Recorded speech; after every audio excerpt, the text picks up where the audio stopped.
from Newark.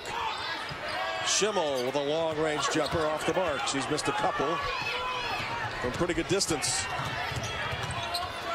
McKinnon to Smith loves to drive that baseline. Basket and one.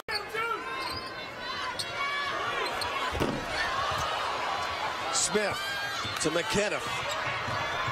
McKinnon back to Smith.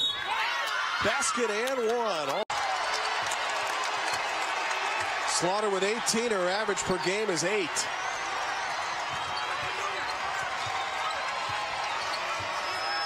Crowd becoming a little bit more alive, but an easy way to kill.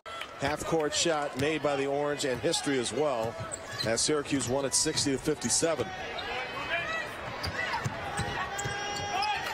Inside Shanika Smith, great look. Lucky there with a little tip behind by St. John's, what happened to fall right in the hands of her teammate Slaughter for an easy deuce. She's still getting an assist, you think?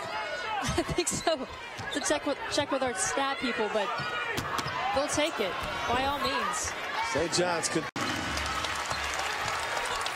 St. John's just has to get back on defense. Transition being a huge part of this game. Finding a man, matching up, and not letting that layup happen. How about St. John's reading the pressure here? Doing a good job? Doing a really good job making sure that they not only control the ball, but make sure they find wide open players. Because they can expose this zone right now that Louisville is playing. Got to shoot it in 5 to beat the shot clock. And on the drive to the basket. Nadir McKenneth closing in on history for assists. Needing just 2 more for the all-time St. John's record. Check that one more now. She has tied Janet Roos with 530 career assists. Ball loose, picked up by the Red Storm. 5 to shoot it. 3 ball right corner buried. St. John's to take some perimeter shots. Rogers in and out on a 3. Rebound inside. Horn also missed. And a rebound fought for and grabbed again by Hanford. Georgetown has a height advantage in this game, so you can expect they're going to try to pound it in. Smith inside, picking up a quick Georgetown foul. So Smith ahead, into Rogers, and putting it in. Nice job redeeming yourself after missing the putback. Smith gets up the floor so well, and her teammates just find her. They really do. They slice it through. Thing that's really hurt Georgetown is they miss a lot of easies, a lot of bunnies they miss. They've got to finish shots when they get them in transition like that. And so you see Horn miss it, and St. John's is the Rogers pulling up. Not there, and Brown rebounding. Ahead Shanika Smith as St. John's transitions. Smith into Rogers, and the first field goal for St. John's. St. John's, when they look to push. McKenneth, and McKenneth on the push. Off to Shanika Smith, and it's a 1-point game. See how quick McKenneth is getting the ball and just bolting up the floor. She just finds her teammates, draws defenders so well. Smith coming off that rebound. A good job anticipating the board, and I like this too. Hanford, take it. I think Horn is kind of that X factor for this Georgetown team. If she can become a more consistent player and not be in her own head, she can be a tough player for this team. Shanika Smith been the toughest today, 18 to lead everybody. And McKenneth, that pass first point guard, she always gets into the teeth with her quick dribble and finds Smith. If I'm Smith, I'm happy to be playing with a point guard like her.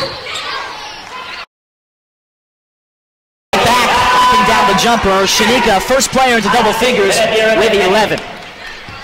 That's a good job finding the high post and getting to that spot. That's where.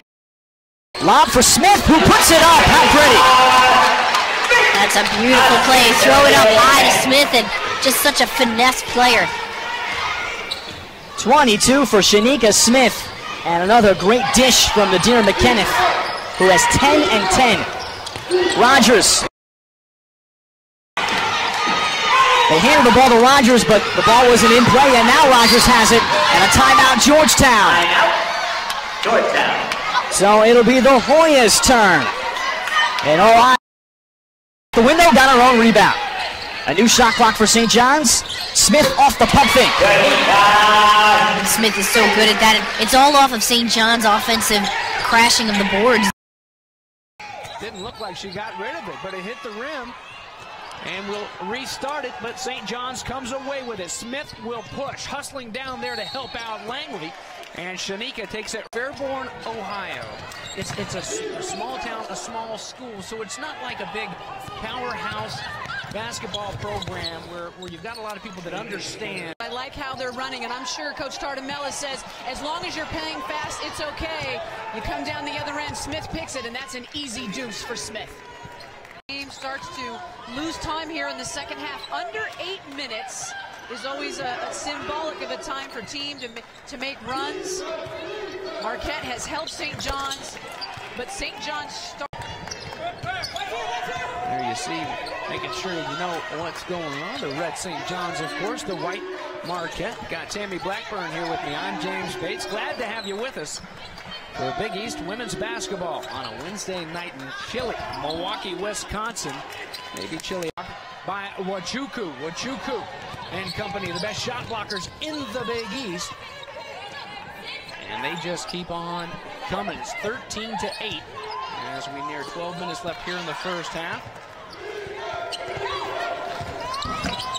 Smith flying right through the lane. Job of sticking around. I just feel like what St. John's needs is just a couple of defensive picks with a few runouts to get their motor started again.